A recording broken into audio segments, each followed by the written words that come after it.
Chicago. I had just gotten back from my trip to, where did I go? Good Lord. I was invited to Russia.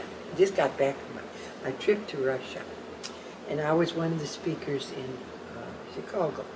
So I had to just get off a plane, like you're doing now, and then get on a plane and get to Chicago. When I got to Chicago, Jose was sitting there in the foyer, and with two doctors, and Norm Shealy. I'm sure you've heard of Norm Shealy. He is the one that has the pain clinic in Wisconsin, has written a number of books training people how to heal themselves. Very, very, and what I would say very well known at that time in my experience. Okay, they were all sitting there, Norm Shealy and this medical doctor and Jose and Harry. We were sitting there, and I'm noticing the doctor, this one doctor, was very sad and all confused. And I'm wondering, what is he doing here?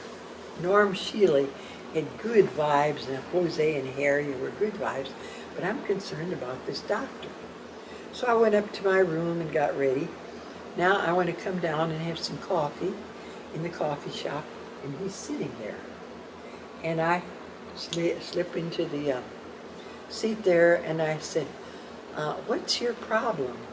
I said, the world is, I said, pity party time? What is your problem? And he kind of looked at me, because this is very bold, you know, to walk up to a stranger. And he said, well, he said, is it that obvious? And I said, yeah. I said, I don't even like your vibes. What's going on? And he said, well, his wife just divorced him. He was caught in another triangle of extracurricular things like some of the men like to do. And his wife left him with children. And he has nothing, he can't see the children. Now his mother-in-law is interfering and won't let him even visit the children. And he's just perplexed, you know, he's unhappy. And I said, well, you caused it. Well, I know I did. And he said, listen, have you ever heard of Henry Riker? Heard of Henry Riker? Henry Riker was this 6'8" tall black man in Chicago. Very, very well known. He would invite them downstairs where he had a mammoth system of healing. Well, he would use music for healing. He would use healing for energy. He had all these complicated things, systems. So anyway, he said, we're invited to go to Henry Riker's place tonight. Would you like to come with me? I don't know anything about him, so he tells me what's going on. And he says, I'm sure he won't mind. So I said, he says, now, he said, we get there. And Henry Riker talks all night. It may be 2 in the morning, 4 in the morning.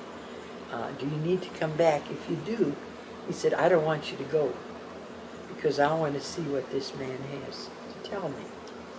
So, okay, we're going to go. So he hires a cab, and we go out to this place way in the heart of the black area. We get there, and going downstairs, and Henry stands up, and he says, oh, we have this woman from Texas tonight.